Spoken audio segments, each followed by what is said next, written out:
to Drinking Bros, presented by GhostBed.com. Yeah, welcome to the Monday morning recap, everybody. I don't have a monitor up here, so if you want to throw that one up for me, it'd be rad. In the meantime, I will say this. Paige VanZant, you owe us a dog. Yeah. You owe us a dog. So go ahead and... I want it. Go ahead and send that dog. To the studio. Ship it to the studio. I want the dog in the studio. It may come in handy because after Jake Paul gets beat by Tyron Woodley, maybe you can auction off her dog for $10,000 that you're going to owe her for charity. You think he's going to lose? No. I have no idea. Okay. But yeah. I won't know until I see training video and stuff like that. I won't have an opinion really, but definitely that dog is probably... How much did Lady Gaga pay to get her dog back? Gaga? Half a mil? $500,000, I think, right? Yeah.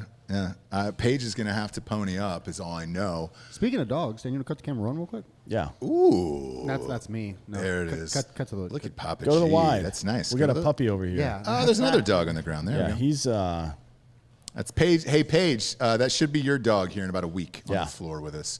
I'm waiting for it. You lost. We will lead with that this week on the Monday Morning Recap Show.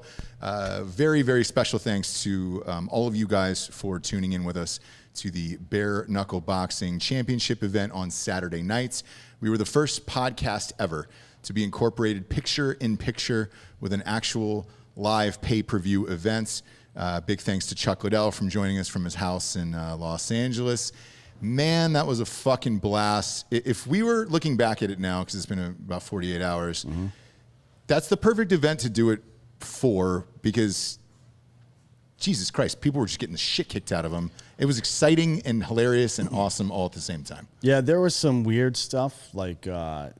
I don't know what the guy's name was. I don't remember his name. Blueface? No. Were the fan charged? The guy who had previous professional fights that had his hands up near his head, and he was like moving his head all around like this and then throwing wild punches afterwards. Anaheim represent. Yeah, that seemed like performance art. That seemed like something Andy Kaufman would do. Right? Not that, I don't think any human being that takes fighting seriously would have done what that man did.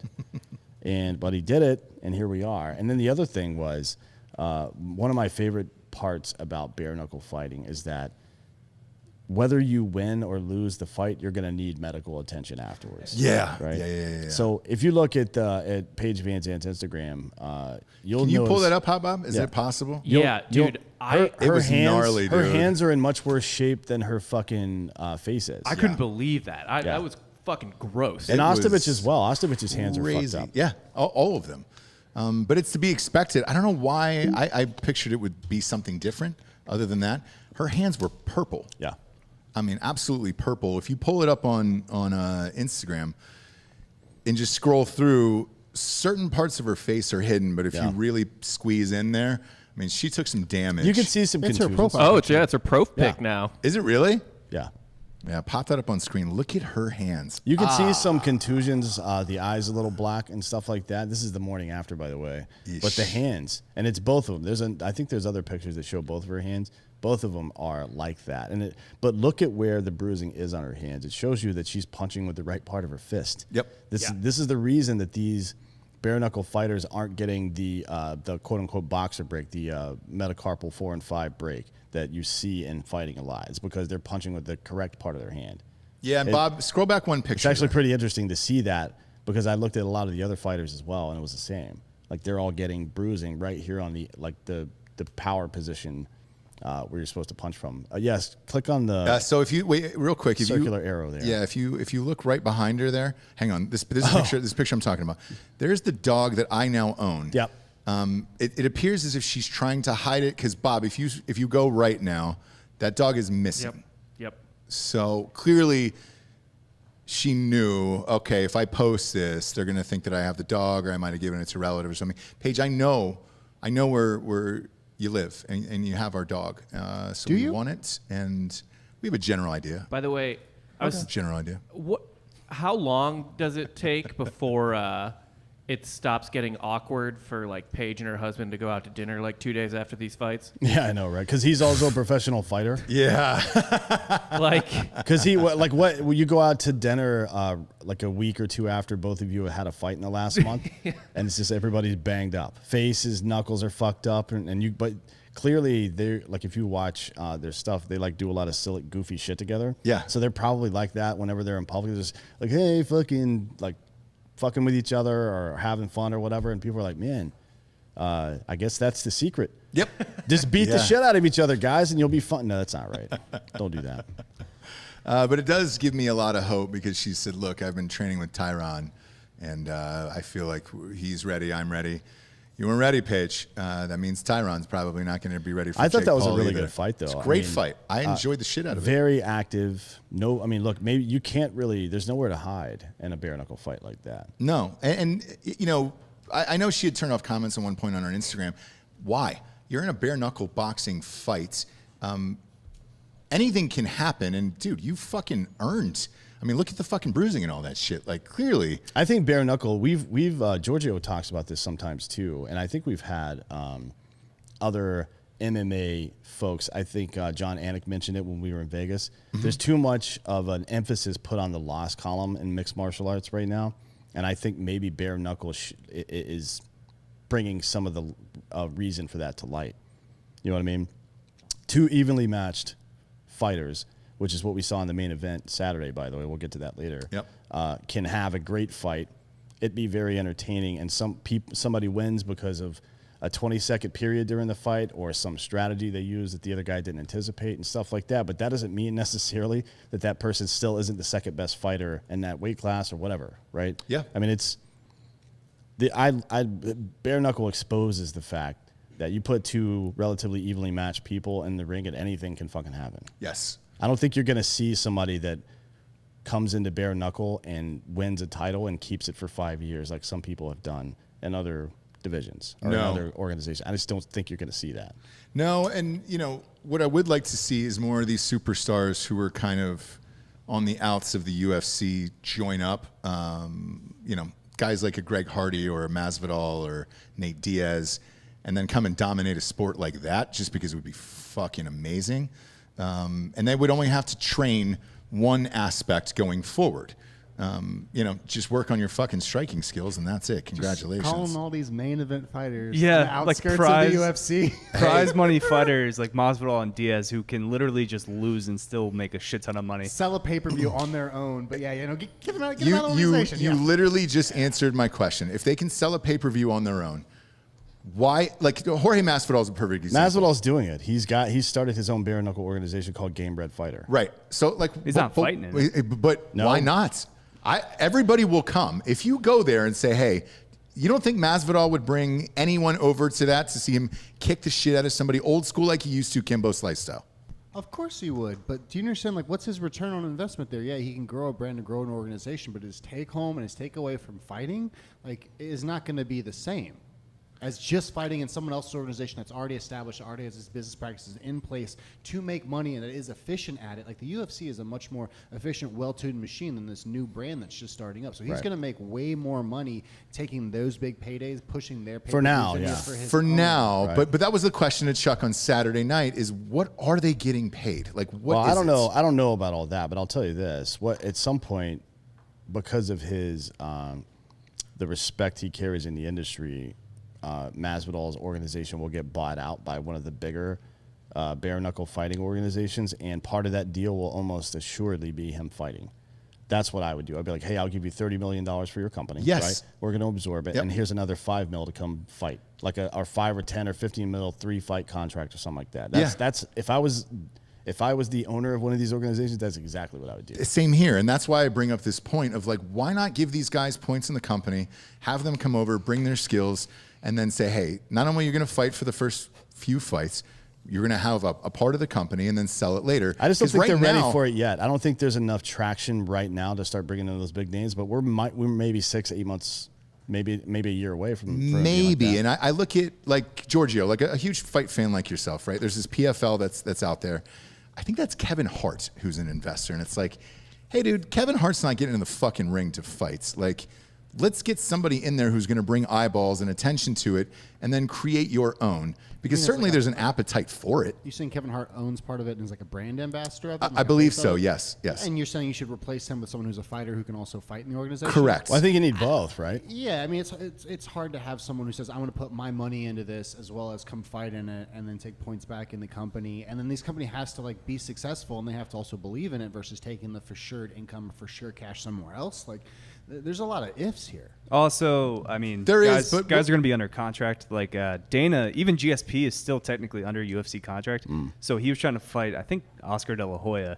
And you're right. It was disallowed. And Dana was like, nah. So, Giorgio, explain that to me, that element of it. How long are these guys owned for? And I hate to use that word, but it's true. How long are they owned for on the a number UFC? of fights, typically, right? Number of fights, and it all depends on the contract itself, like on what they're fighting in and what organization says. I'm assuming most of the UFC contracts say that you can't fight any MMA bouts outside of the UFC, particularly. And then, because I know some guys are allowed to compete in jiu-jitsu, combat sambo, combat jiu-jitsu as well. So it's really interesting. But like Dan said, GSP wasn't allowed to box either. So I think it's like fighter dependent, possibly. Another like a huge one is what's his name? The jiu-jitsu guy, Dylan. No, not Dylan Danis, but Gordon Ryan has a jiu-jitsu contract, non-exclusive non-exclusive MMA contract, but then can fight jiu-jitsu in other places. So like they'll split it up all different ways. It just depends on the fighter, and that's why Paige is allowed to also like come over into bare knuckle a little bit, but then has the door open for Bellator. I heard as well. Still, yeah. Her bare knuckle contract allows for different types of fighting. For sure. Got it. But it's I don't remember now. I guess we can figure it out. But was Conor under contract when he took that Mayweather fight, or was he? Well, Dana did the promotion on it, so he worked on behalf of Conor, and I know Dana's got a boxing license to promote. So yeah, I'm pretty sure Dana got points. Yeah, because he was doing a lot of the presses, the pressers at the beginning of the fucking thing where they were. Remember when they went to like 3 different stadiums and just did press tours? And you were like, what the fuck? He was there in all of it. So I know he got a piece of it. The reason why I ask personally is I enjoyed the shit out of that bare knuckle boxing with all the experimentation that's going on across the board. I know what I like and I don't like right now. Like the celebrity boxing bullshit we watched with Lamar Odom was fucking retarded. I don't really care to see that anymore. The bare knuckle boxing, not only were the camera angles different and interesting, but it was vicious. I mean, every one of those ended in blood. Yeah, you love just the wild swinging. What was the one girl's name? The Killer Bee. Oh God, I'm all in on Killer Killer Bee, Bee, stung dude. hard. Yeah, dude, she that beat this poor woman girl to death. Holy shit! The brunette woman, I don't recall her name, that she fought, was just getting her face smashed in the entire fight, and then finally towards the end of the fight, she's looking over at the ref like, "Hey, can you let her know that I'm done being punched in the face by calling this off?" Then bam, bam, like 4 or 5 more punches in the face, and finally he's like, "All right, cool." Like, what? I mean, it's ruthless, it's fun, and it's easy to get behind. I mean, you know who's winning right away by how much blood is pouring out of their face. Then how didn't Paige know? Paige raised her hand like she won that fight. And then she stormed off of there like she was real upset that she thought she won that fight. I thought it was 3-2 for the other girl. So, but it could have gone either way if you were looking for a hometown, hey, my name's in the middle of the ring, discount type of sitch. But the other part I find fascinating about all of this is after the enormous weekend we've had of sports, what we keep going back to week after week seems to be the UFC and this fighting. Saturday night, there was another fucking UFC fight, dude. Fight of the year. It was amazing. TJ Dillashaw, all that shit. And yet again, on an off week where it's not pay-per-view, it's a $5 thing for ESPN Plus, having some friends over at the house. Dan brought some steaks. Everybody was all in watching UFC again, and it's slowly, little by little, taking over, and that card was fucking incredible. Finally, though, like they've been having some stinkers lately, especially with the fight nights. They haven't really had like a main event that's really been kind of worth it. But this was essentially a number 1 contender fight for the winner of Jan and Sterling whenever they run that back again. So yeah, Dillashaw will probably get the title shot next. Guys, let me break this card down for you guys. Go ahead. This night was a story of comebacks and robberies.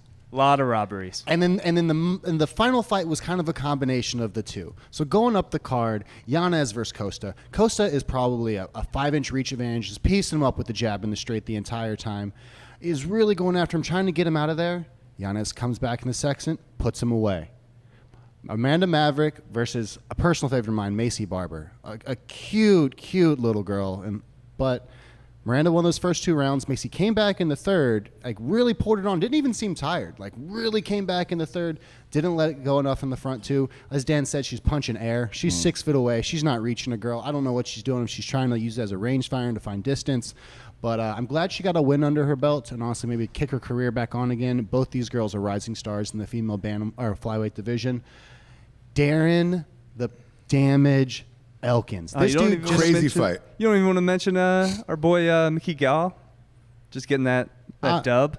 I didn't talk about the undercard. I'm just talking about the main card. Okay. Yeah. Shouts to Mickey. No, that's undercard shit. We don't do that here. You're better than that. This is a Monday. I gotta you guys do that on the UFC show, yeah. But if there's anyone you can get behind, it's Darren Elkins. He's from Idaho. He is the most boring guy in the world. Looks like a country farm redneck. He'll tell you in his post-fight interview, he's not better at anything than anyone. He just gets beat up, wears guys down, and finds ways to win. And Derek Minner just fell. He just got tired and fell down. And the ref stopped the fight because he couldn't protect himself because he was too tired.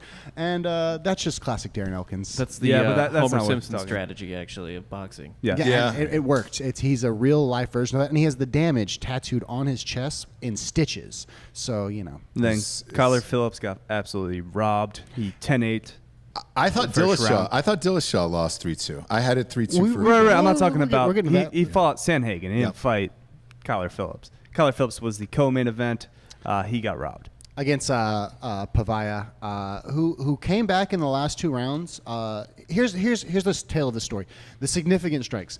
Kyler Phillips had like 49 significant strikes to 7 in the first round, and then lost 24-14 on significant strikes in the next 2 rounds. So the 2 and 3 were really close. 10-8 round in the first round. One of the judges scored at 10-9.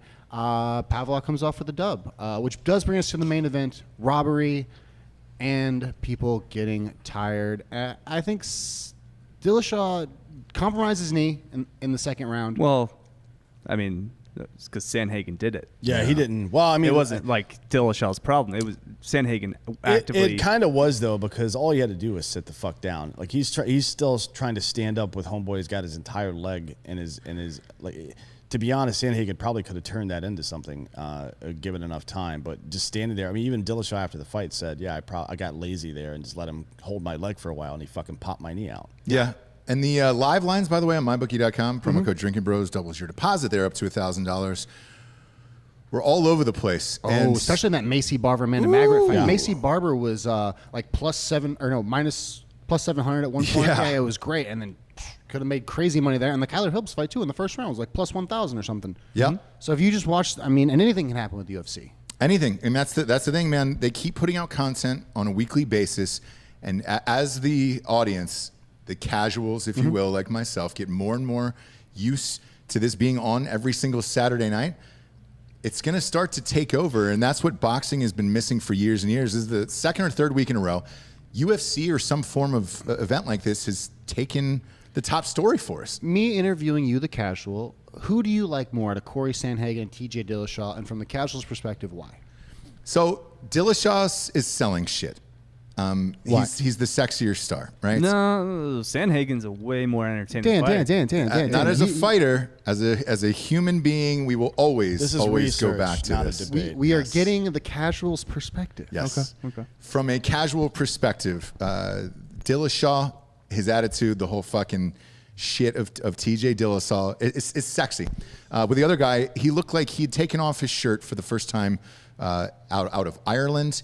His body was so pale and white that is not the guy that is splashed up on fucking billboards across America where you're going to be like, I'm going to go pay for that guy. Dillashaw looks the part, fits the bill, was busted open. You don't like Cory Sandhagen's big back tattoo?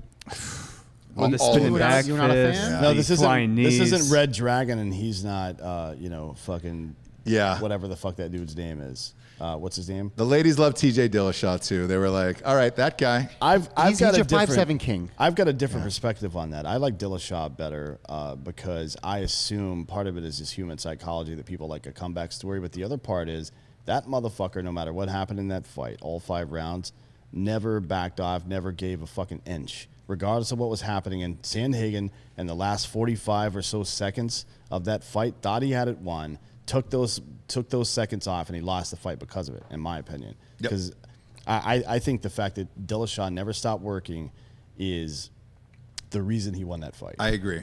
And we said the same thing because we were together on Saturday night. I like that. He didn't try to fucking stall. He didn't try to bail himself out by I mean, he was penning homeboy in a fence. And we could talk about the judging, too, because I thought I'd like to hear your perspective on this, Giorgio. I think in the first 2 rounds, if a guy is getting dominant positions like that, pushing you into the cage, blah, blah, blah, the takedown, maybe you give him the points for that. I guess you have to give him the points for that. But after 2 rounds of seeing that it's not something that he's leveraging into actual fucking offense, and the other guy is letting him do it because he knows he doesn't have offense, I think you have to stop scoring that as positive. Well, I think it was the 4th and 5th round on the cards that were kind of like the controversial, because they gave Dillashaw obviously the first round, Sandhagen second round, right? Dillashaw third round, and then Sandhagen fourth. I think judges kind of mixed between the 4th and 5th, and that's how Dillashaw won.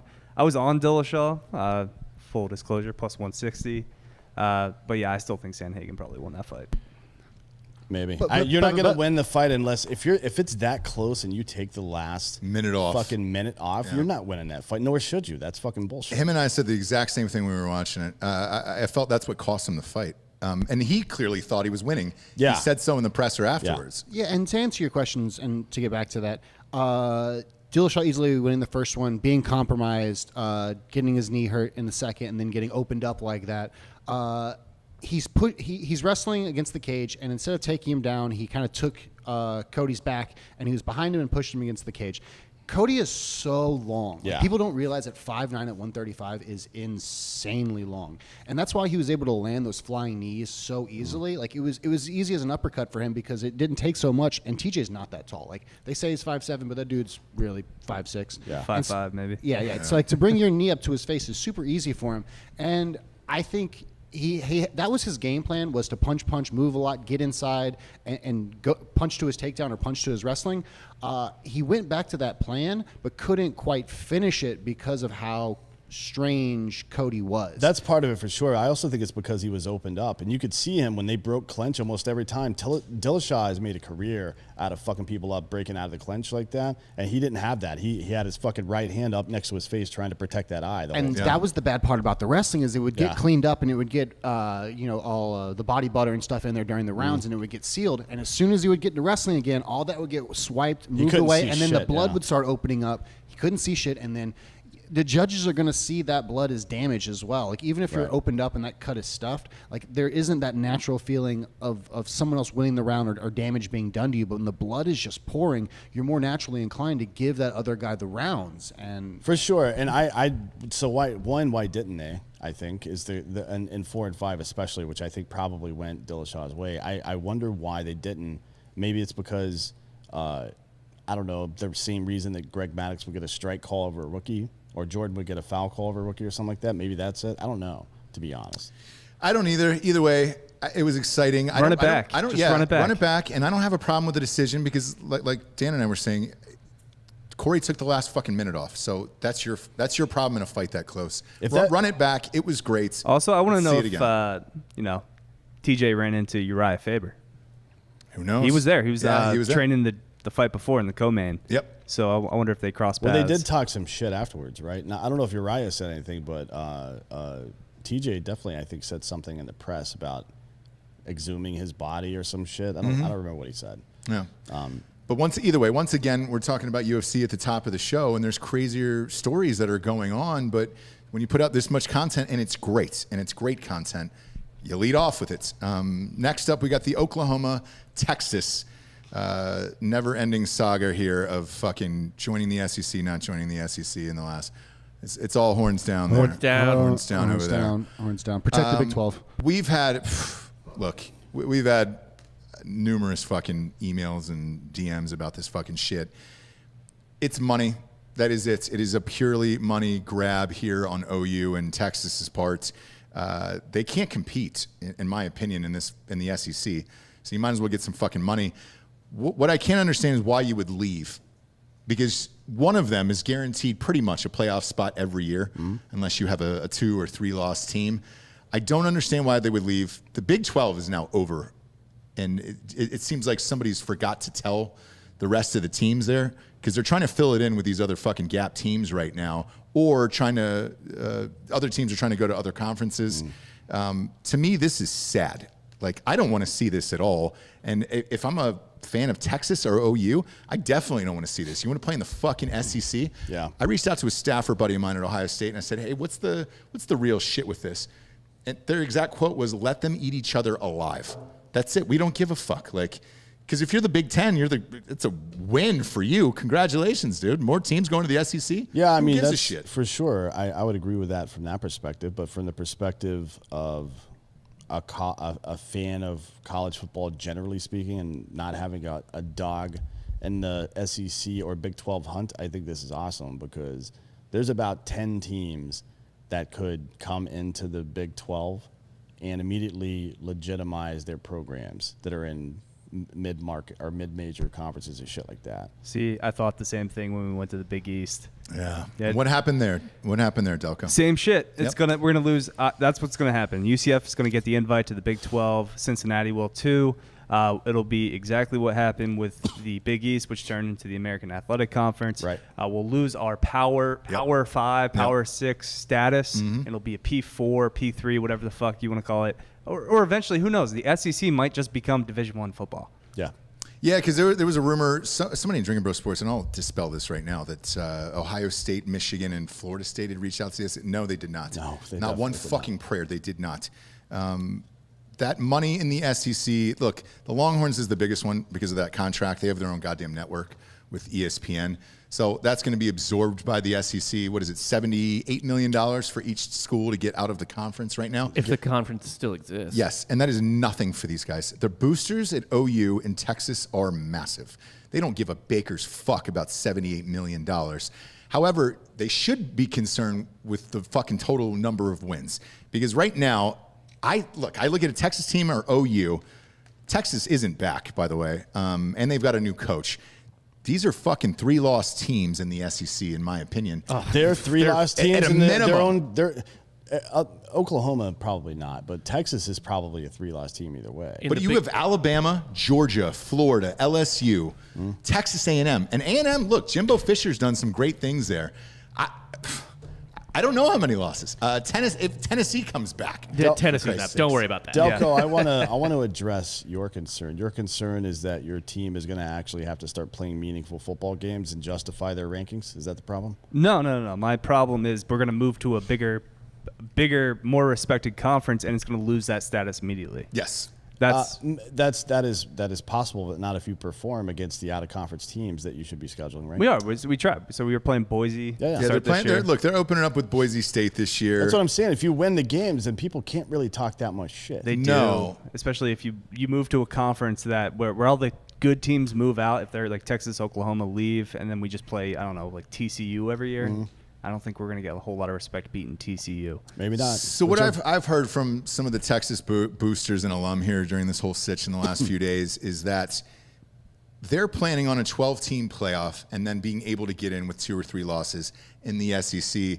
There would be multiple teams in the playoff once it moves to 12 teams in the SEC. Right. Texas and Oklahoma still believe that they would be in that top 12 of teams. They might be right, but does anybody want to see it is the question. They're right. I mean, if you look at the top 10 rankings in college football in any given year, you're going to see either 4 SEC teams or 4 Big Ten teams, one of the two, right? Typically. You're going to see one of those things at least at some point during the season. You'll see that thing happen, right? It's certainly in the top 12. So they're probably right about that, frankly. I mean, Florida, Georgia, Alabama, those teams are going to be, if in a 12-team playoff, they're going to be in it most years. Yep. And it's probably going to be either Texas or Oklahoma, or maybe both. You're putting way too much confidence in Texas. Yeah, I mean, look, Texas is like they're like the lovable loser Mets from the 1960s. even sometimes when they have a good team, they're like, whoops. Yeah. Oops. See, to me, Texas is going to end up being the Jeff Fisher of the SEC, where they go 6 wins every year, 7 wins every year. That's very possible. They are outside of the Mac Brown era, I don't know what Texas's real success is, because prior to the Big 12, they were playing in the weakest Power 7 conference, the Southwest Conference. They were the only blue blood in there. I guess A&M is a blue blood, but it's not the same as A&M was better farther back than that, but Yeah. that was kind of a down period for them. So that's a decent point. But we're also judging what this team might look like by current standards versus by 12 fucking playoff team standards.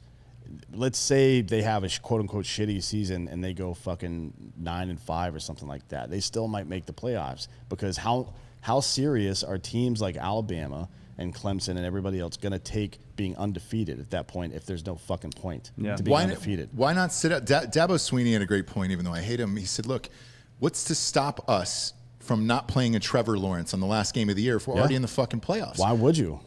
I don't understand it. And I'm looking at, this is a very, very early ranking system here for the upcoming season. That should be out here in a couple weeks.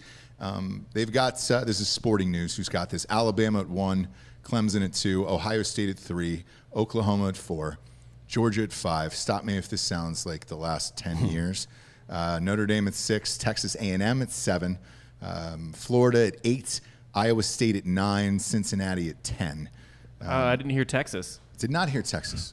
Why do you think that is? How are they going to do in the SEC now? It's gonna be funny. Yeah, it's not like it's going to elevate 4 or 5 losses for Texas. It's not going to elevate their recruiting. If you're like a top recruit in Texas, you still want to go to Texas. It's not going to change. Right, but it does elevate just from the position. If we maintain the current ranking system, how rankings are determined, right?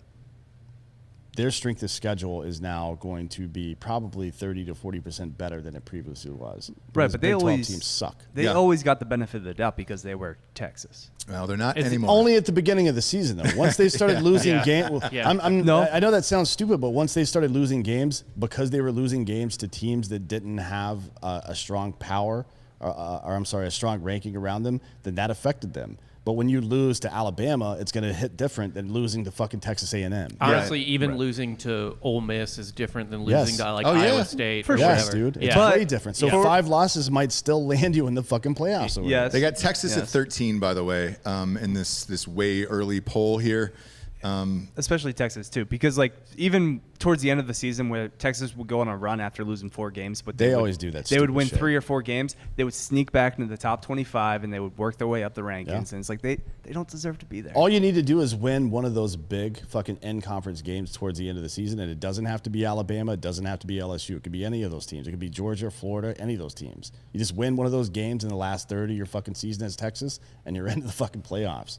So I don't think it's just a money grab, but it probably is. Yeah, it is. It's a lot of fucking money, dude. It's a lot of fucking money. Let me ask your thoughts on what Dabo Swinney said about that he does not think there is 12 teams that are good enough to actually compete for a playoff 100% correct. I agree. There aren't 4 teams that are good enough. Every year we see one blowout game in the playoff and then one actually good game and then a fucking good national championship typically. No, the national championship's been a blowout most of the time. The last couple. The last 2, yeah. But I mean, the typical thing since the BCS playoff started was that you would have Notre Dame would be the 4th team. Like the first year Clemson won.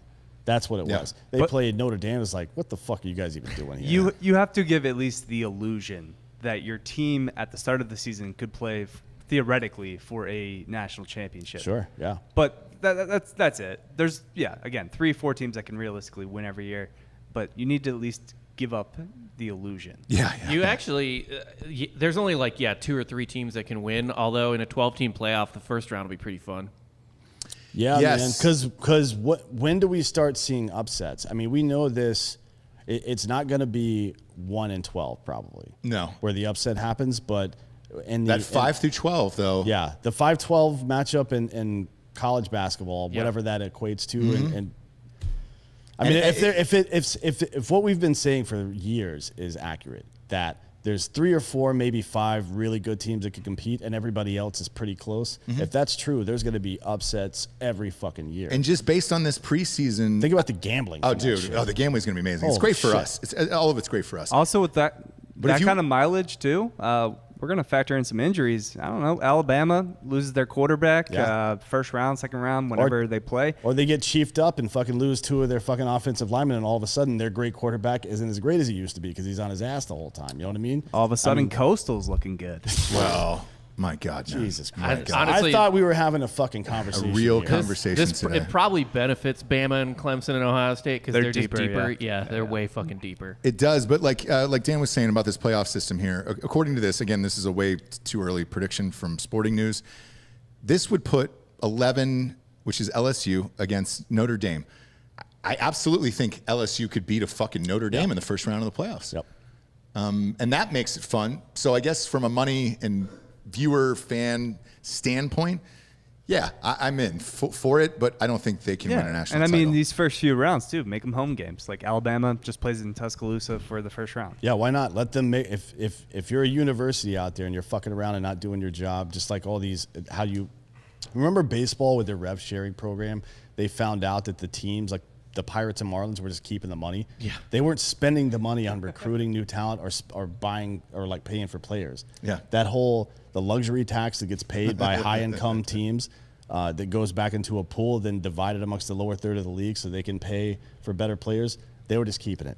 They were You know keeping what I mean? it, yeah. So incentivize these colleges to fucking. That's how you keep them from sitting their players out at the end of the season. Yes. Like you fucking get the number 1 seed. You get home field until the goddamn playoffs or until the final. And it's an extra home game, and I can tell you, like, look, as a fan, if I get to see an extra game at Ohio State, a night game, fuck yeah, I'm in, dude. So we'll see what happens. Either way, it's good for us. We love to gamble, therefore more games equals more gambling and more money in our pockets at mybookie.com. Promo code Drinkin' Bros doubles your deposit up to $1,000. Breaking news here: the Packers and Aaron Rodgers reached mutually agreed upon terms that may convince the quarterback to return for training camp and ensure at least one more season with the club. I don't know too much about this story. Is the thought here that he's going to give up the last couple years of his contract just to get him to play one so he can get Yes. out of there? Yeah, and probably a lot of money. Why would you want to do that to a guy that doesn't want to be there, I guess? I don't know. Maybe they just couldn't get anything for a trade. I mean, you're trading a lot of dead money Yeah. at that point. I have no Yes, idea. but like if you're a Green Bay Packer fan, are you amped about this or not? I wouldn't no. be. If my quarterback I mean, wanted maybe to leave, to get a last hurrah, but look, when do those ever work out? never. You know what I mean? I mean, it just doesn't. What will probably happen is that he's going to struggle at some point, or something's going to happen, maybe an injury, and then Jordan Love takes over, and it's all a fucking shit show, Shit show. right? That's probably what will happen. Shit show. I'm not amped about any of this. I told you Saturday night, I wouldn't draft Rodgers in fantasy this year or any of those hell fucking no. people, dude. No, nobody. I won't. I wouldn't draft anybody on there now. With somebody who's just playing out a contract like that, not a fucking prayer. If it was somebody else, maybe. But Aaron Rodgers doesn't need to prove to any team that he can still play football. He can go fuck around and throw the ball to the other team all he wants next year, and no one's gonna fucking hesitate to sign him in the offseason. And there's no like greater threat to just be like, you know what? I don't give a shit and just leave Yeah. in the middle of a season. Yeah, Like tough break for my boy Blake Bortles. Or one injury, one like light injury where it's like, I turned my ankle. I'm going to turn this Yeah. into an 8-week injury versus a 2. yeah, he will happily go hop in a fucking canoe with Shailene Woodley and go live his life. Yeah. Like he doesn't care. I hope he does. So I hope he does. Blake But can get that contract. Why not trade him, dude? I don't understand this. Like, he doesn't want to be there. Trade him. Who gives a shit? Reload. Because otherwise, all right, great. You get him out of here after this year. That gets you nothing. You don't get any draft picks in return for that. You get nothing. I don't understand why not back up the truck to a San Francisco or somebody that actually wanted him and try to get some draft picks out of this. It doesn't make any sense. And again, hey, if you're a Packers fan, I don't know how you feel. Feel free to put it in the message boards here on YouTube. And Well, they're Drinkin' also Bros owners Sports. too. So Yeah, if you're a Yeah. Packers owner. you're an owner. That's true. I guess they can like deal with not losing in the NFC Championship for a year or two. I guess so. Boy, I'm reading the message boards here. Somebody's saying trade him for Nick Chubb and 3 first-round picks. Yes, look, Cleveland's a quarterback away, I guess, but I don't know, man. What are we doing Baker's here? breaking out this year. No, he's not breaking. He's gonna. Did I make a bet on that? I bet Baker Mayfield throws 35 touchdowns this year. I will go under, heavy on that under. We got to look at the number, the actual Vegas number, but I will I think take he the threw over. 27 last year. So I'm sure they'll set it at probably 31, 31, 32. yeah. So I'll take the over on that. Are his hands gonna grow? Like, is he gonna hit a growth spurt this Here's year? what I'm hearing out of that camp right now is that Odell Beckham has resigned himself to do whatever he has to do to win a championship. Now, maybe that's getting shit on. Maybe it's shutting the fuck up and catching the passes that are actually thrown to you.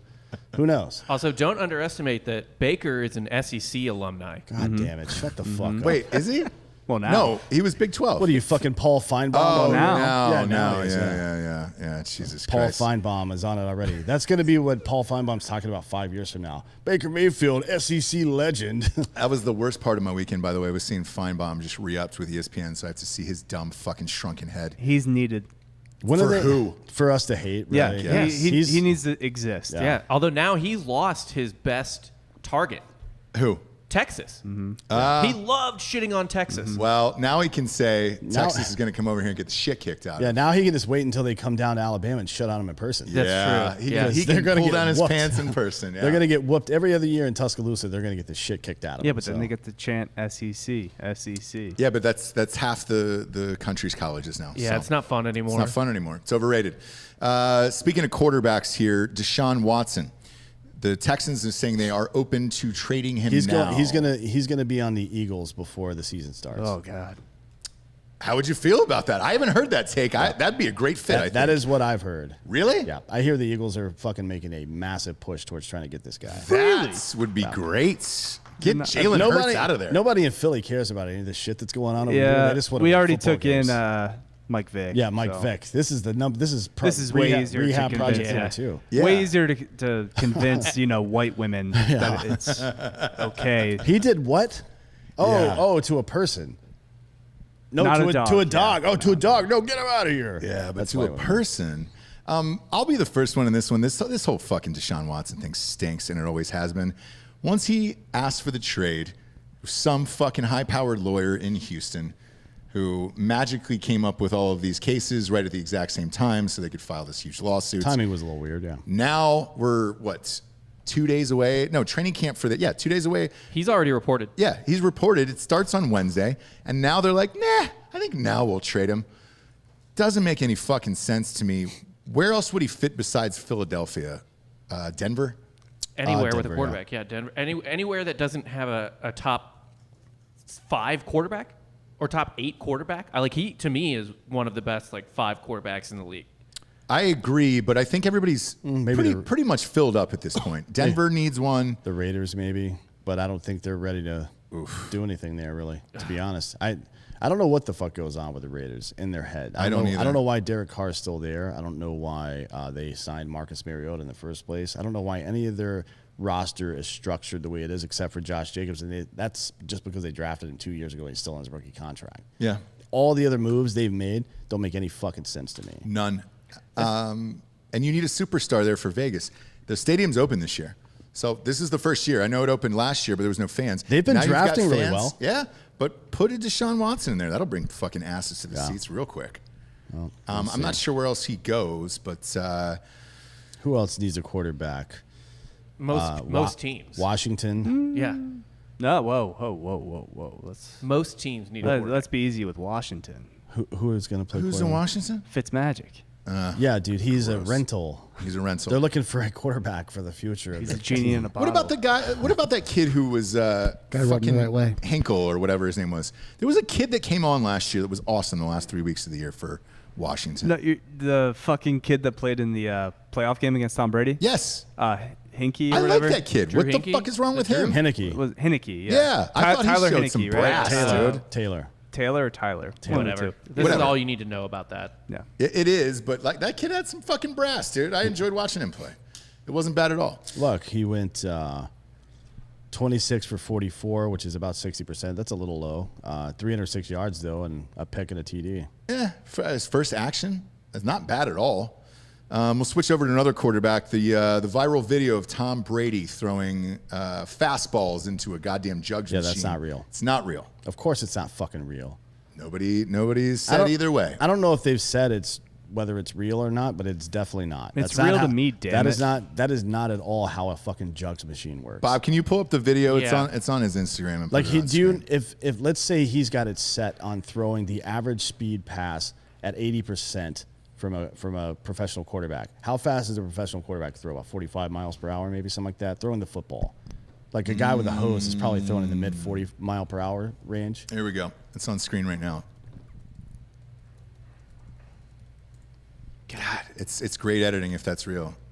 I mean, if it's fake. It's fake. Because even the step backs on it. By the way, he just keeps getting better looking. It is fucking insane. He's so goddamn good looking. So the average, hurts. the average speed at the NFL. Ross, I think I'm gay now. I know he's 45. His hair looks really good. Yeah. He's great. The average speed at the are NFL plugs. Combine is 54 miles per hour, right? So you're going to do at about 80% of that, right? Okay. You're probably going to do 80% of 50, which is about 40 miles per hour, somewhere in that general range, if you're just using the practice machine to throw balls to you. Looks real. If It he looks threw pretty a real. fucking football into a hole, I guess if you want to call it that, an opening that is meant to shoot that size football out of it, which means it has to be smaller than that to grip it and throw it, Correct. right? And it's spinning 40 miles per hour. How fast do you have to throw it to do that? And how long would it stay on all of its legs? And then at the end, they make it fall over like that because he threw it a little bit harder from farther away. This is nonsense. This is absolute. No, I wish John Brinkus was here right now to break this down. ESPN Sports Science. Now, this is absolutely. Go to the stupid. bathroom and FaceTime him. Exactly. Why don't you believe in magic? Yeah, I think you're on the Why do wrong you hate side of magic, history dude? here. Why do you hate magic? I'll fucking burn this building down right now. What I will say this is Tom Brady, who I've never liked and never thought was cool, ever since he joined the Buccaneers, has been funny, cool, and then this is the first time I've seen a viral video that appears to have been created by him. And dude, I looked at his Instagram after this. I was oddly impressed by like how has funny good he social, kind yeah. of is. Yeah. I mean, dude, this is like the rare occasion where someone gets divorced and they immediately become like way better of a person. Like it's just like they get really cool all of a sudden because the other person in the marriage or whatever was just like making life Yeah, miserable he bought for a them. convertible. He's got a hoop ear in now. Well, maybe not Yeah. that. Yeah, exactly. The Carolina Panthers could use a quarterback too. Anyone They've got Sam Darnold there. Should never that's got rid right. of Cam That's Newton. right. Well, that's wow. what you just said was dumb. Cam Newton's up in New England. Yeah, Deshaun Watson could fit fine in Anywhere. In New England. He's a top five him quarterback. and Yeah. Christian McCaffrey together would be pretty interesting. I don't know who I don't know what their receiving core looks like necessarily. but- A lot of baggage there, but he could make it work. He could make it work. Next up, Bucks in 6. Called that on the program. Went back and watched the footage. Ironically, the only other person to pick the Bucks was Giorgio there. I just knew. I told you on that. Like I thought in 5 was a little aggressive. Like I should have went, but like the Hughes knew. I was like the Bucks got this. To be fair, we thought Giannis was out. We did At that point. but either way, I said I it knew was he going to be wasn't. ugly, and that's exactly what I pictured out of that series, anyways. So whatever, man. Bucks in 6 won it. Daddy took the trophy home. I'm fine with it. What I will say, what we've said on the show a million times about superstars and personalities, especially ones that are foreign-born and switching here, that is the fucking perfect way to do it and make yourself a worldwide household name. He's everything LeBron wants to be. It's so casual. He's crushing social media. It's just- Dropping 50. The morning of, it's just his brother eating cereal in his kitchen with the trophy right beside him. Yep. He's just pulling. He goes live at Chick-fil-A and asks the girl if she's okay with being on camera, and she's like, yeah, for sure. He's like, oh yeah, here's a championship as Yep. well. Yeah, she's in the car with me. I want 50 sandwiches, not 51, not 49. I want 50. And then the presser afterwards, where he basically shit on all the super teams, almost calling LeBron and KD out by name. I enjoyed all of it. I'm all in on. But also kind of on the saying your Greek team freak. sucks. Yes. Like, how do you just like low key throwing shade on your team? That's if you're a guy coming to this country, you want to make a fucking name for yourself and take over. That's it right there. Emotion, 50 points, and then hilarious on social media. You win. I'm all in on that fucking dude. Or just be yourself. Be authentic. Don't be a fucking brand. Yeah. Which he has an advantage because he didn't grow up in America. He didn't grow up like watching like soul-sucking branding television. Like he's just like a Greek guy, like embracing life and whatever the fuck. He grew up like slinging, DVDs on sidewalks. Yeah, borrowing money from Germany for the last 25 years because their economy is insolvent. Ruining the euro one step at a time. It's what the fuck happened. Jesus Christ. Either way. Greece is nice to look at. Greece is Greece is a hot girl with the islands are. You ever been to the cities? The cities are gross. Yeah, Athens is trash. It smells poor. It doesn't smell great. Well, look. But what are you gonna do? A lot of it's in ruins. It's hot outside. They have a lot of body hair. So. Nailed it. No, nothing for that ruins joke. All right. Thought I'd try. For Christ's sakes. Next up is the Olympics. The Olympics kicked off Friday, and I don't care about this. No one cared. Team USA, Delco Dan. Yeah. I took the field. Obviously, you're going to have to wear whoever's. No, we're not done yet. They're fucking done. They scored 76 points. Minor setback. We're trying to figure out the offense. Popovich's offense, not necessarily the most conducive to star players, but we're going to figure it out. It was a minor setback for a major comeback. Great to lose to France when it's not the knockout stage. We'll get them next time. If we do lose to Iran or Czech Republic, I'll stop watching the NBA. Well, that's not going to happen. I think it is. I think Slovenia. Look, who is it that Luka just dropped? 48 in that game yesterday? Yeah, but they're not in our group. Yeah, but they're going to be in our group to go for the gold. That's all I give a shit about. I don't give a shit about our group. And then we'll see if they make it. We have Iran in this group. Who's the other one? Czech Republic. Yeah, I don't care. They're going to go through. I just don't think they're going to win the fucking gold medal. There's no way. They look like dog shit right now. We're going to figure it out. Absolute dog shit. And then what happened with the golf? John Rahm got COVID for the 30th time again? Yeah, I don't know. Rahm somehow tested positive for COVID after getting COVID 2 months ago. What's the inverse of a super spreader? He's just like a super getter. Absorber. Yeah, super absorber. He's like John. He's John Coffey from the Green Mile, just absorbing COVID out of people and then blowing flies out into the fucking air. Shake my balls. He's vaxxed up now. He's had COVID twice already too. I don't really understand. My theory, though, is Japan is just trying to give all these especially in golf, star athletes and golfers, kind of they're like Bryson also tested positive, so they're trying to weaken the field so Hideki has a clear path to that gold medal. So this is Pearl Harbor Part 2, is what you're saying? I'm just thinking. Say it out loud, Dan. Don't be a pussy. Say it out loud. I'm not saying Pearl Harbor, but I am saying that I think they're trying to make it easier for their athletes. He's calling them sneaky. Pearl Harbor was sneaky. Yeah. So is that skateboarder who beat Najee Houston. Canceled. Sad. Sad day for Najee. That was a child prodigy, and I mean, he still is. What I couldn't figure out, I don't know if you have a picture of those skaters. This was the street version of it, not like the fucking Tony Hawk bullshit, but well, they don't have a vert competition. Doing street and park are the two events that they're having here. And Najee actually laid down a really good run and a really good trick. Like, he had two scores that probably could have put him in first, and then blanked on the last four tricks where he didn't land them, which means he scores a 0 in his first run on the park. So basically, here's how it works. You get 2 runs at the park, which where you can do a bunch of tricks all in a row and use the park however you want to put up a score.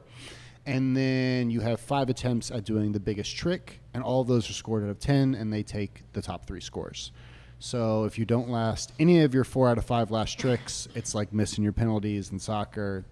You're pretty much done. Yeah, and what I do know is this: the best skater in the world finished 7th. He didn't even medal in that. And the outfits they made them wear, I'm convinced had something to do with it. When you're that cool and you're used to wearing baggy, cool shit and graffiti, yeah, we're fucking skaters, and they put them in these fucking nerd outfits.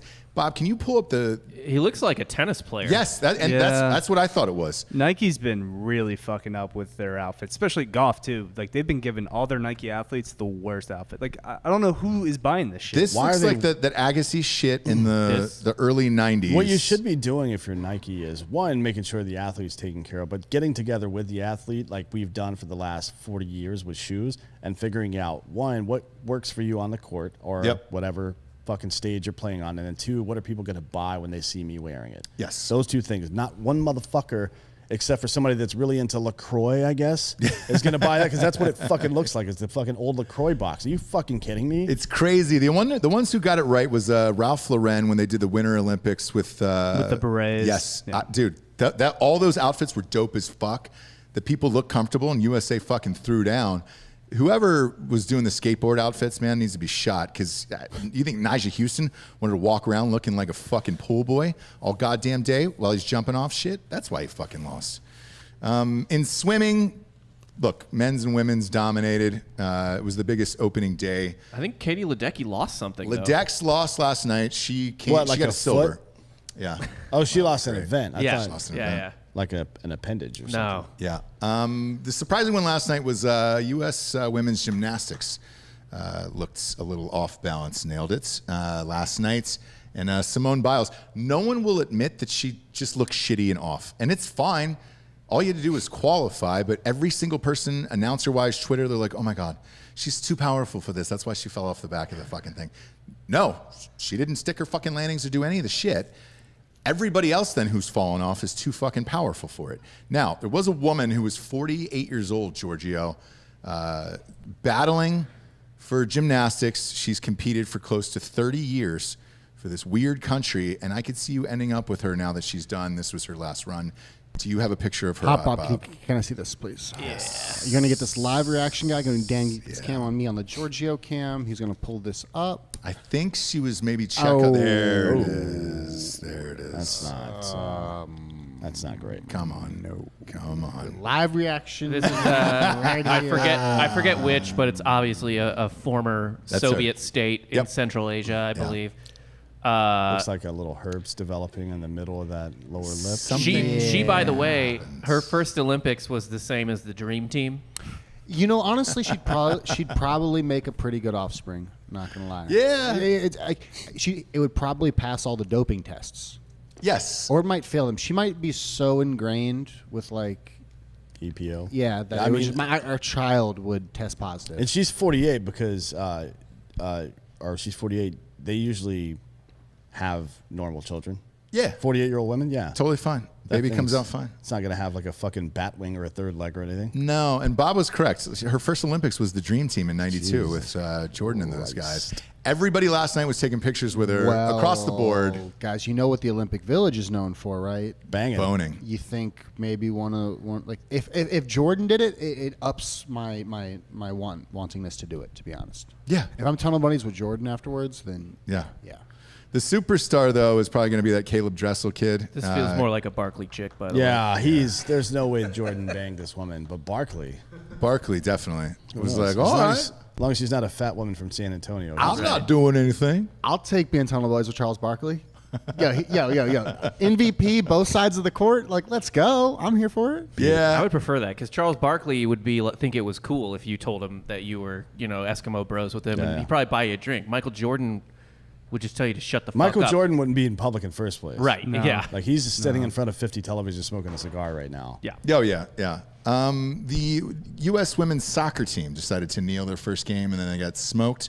Now they're back. They won 6-1. I hate to say this, man. I'm actually rooting against them. I hate Megan Rapinoe or Rapinoe, however you want to pronounce it. Doesn't matter. I fucking hate her, dude. Yeah, She's doing Subway commercials with the baggy jeans with the fucking cuffs rolled up, too. Yeah, she's the embodiment of the stupid ass I'm owed shit attitude these days. This whole fucking bullshit about how women get paid. First of all, they don't bring in more money than the men's team, regardless of their success. So get fucked, A. And B is that deal where you get paid guaranteed money instead of only getting paid when you play like the men's team does. You negotiated that. You did that, you stupid fuck. Yeah. And now it's all this stuff about, I mean, obviously the stuff she talks about social justice is preposterous. If this person were to go on into a debate with anybody that had any idea what they were talking about, she would start shitting and crying her pants immediately. Also, 2 of those goals were own goals in that 6-1 win against New Zealand, which is an island, and I don't even know if they can fill a women's soccer team. No, it's all rugby down there. They don't play soccer. Probably not. The winner of the weekend, though, for me, has got to be the guy who completed the power lift above his head with one leg, Delco Dan. If you can pull up the picture of that, Hot Bob, this is unbelievably impressive. He lifted enough to make it into the Olympics with one leg? No. He was falling during the lift. Oh, I see. And then balanced himself with one fucking leg. They're calling it the flamenco. And he said afterwards he definitely wouldn't recommend it because you're probably going to get hurt doing something like this.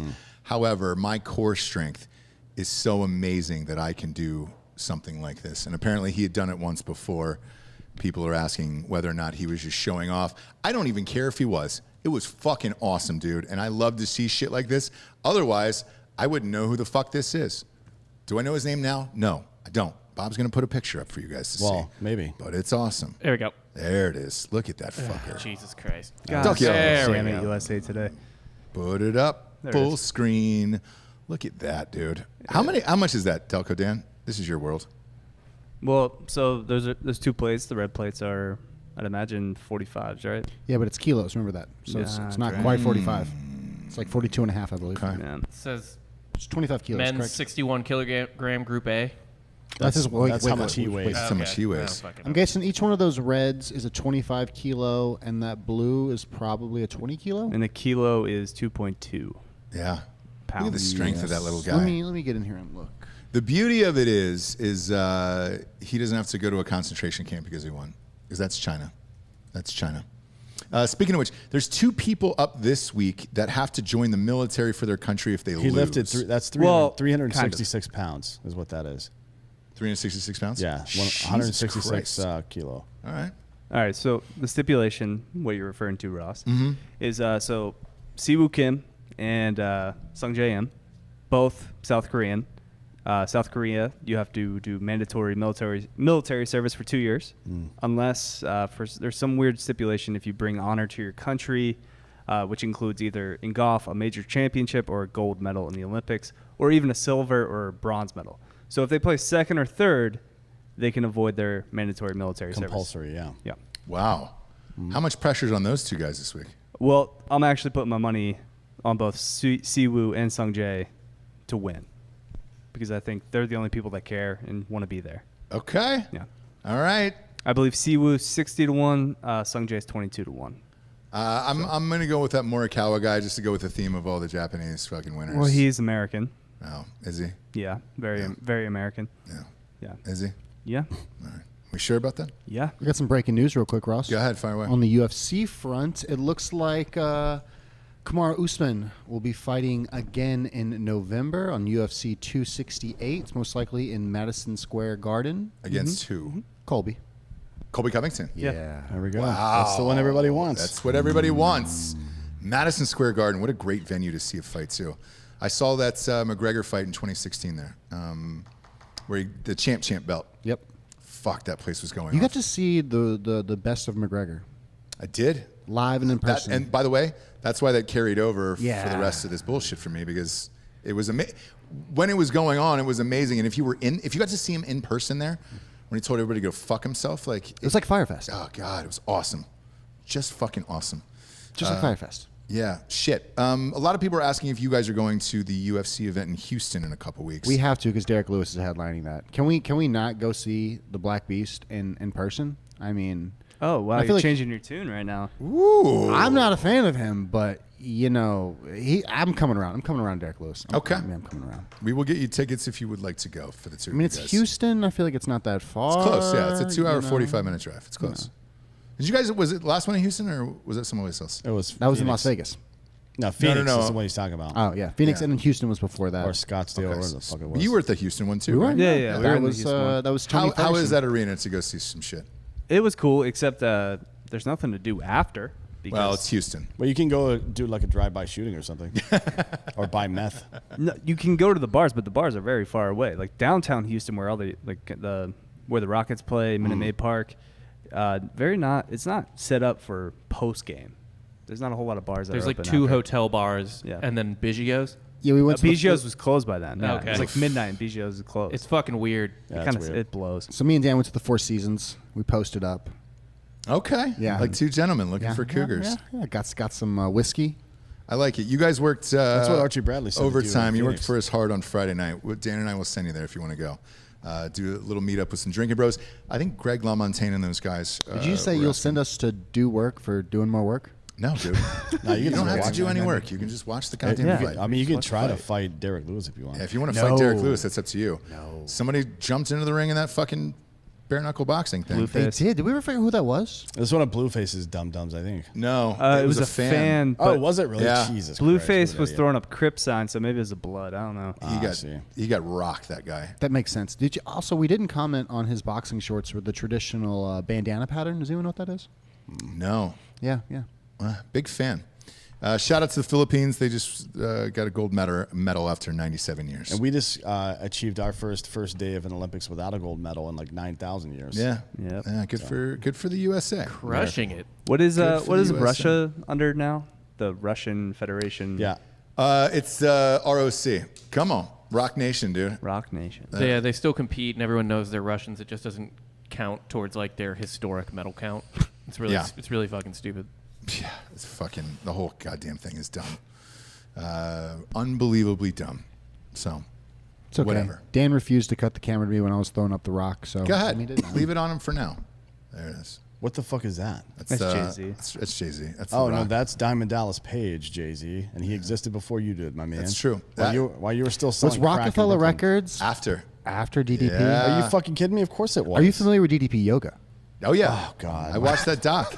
I dude. I don't want to hear. Let's cut this off. I don't want to hear any more of that shit. Look, I'm AEW Nation. I'm AEW Nation. So if they want me to host, I will. I'm Harambe Strong. Yeah, I'm all in on that. And again, if you're wondering why they're so happy today, crypto is up massively. So a lot of feels over there for you guys. Boss some more. A lot of fucking feels. Super proud of you guys on that one. This week is going to be much more of the Olympics. Training camp is finally open. We are getting very, very close to the starts of football season. Thank Christ. Baseball trade deadline's coming up soon, so there's going to be a lot of action this week. Correct. And then sign up for Drinkin Bros Sports Facebook group. It is a private page. That is where we were doing all the fantasy football drafts. The first prize is in for Craig Dulesky's Disappointments League. It is a autographed jersey from Chet Skovland from the Buffalo Bills, a.k.a. Jack Mandeville, and that arrived at my house today. Nice. So super, super amped for that. As always, rate the show a 5-star and leave a quick review on iTunes. It's the only thing that's going to shoot this fucking sports show to the top of the charts, baby. For D'Anthony Hollaway, Papa G, Hot Bob, Delco Dan, I'm Ross Patterson. This is the Monday Morning Recap Show. Good morning, everyone.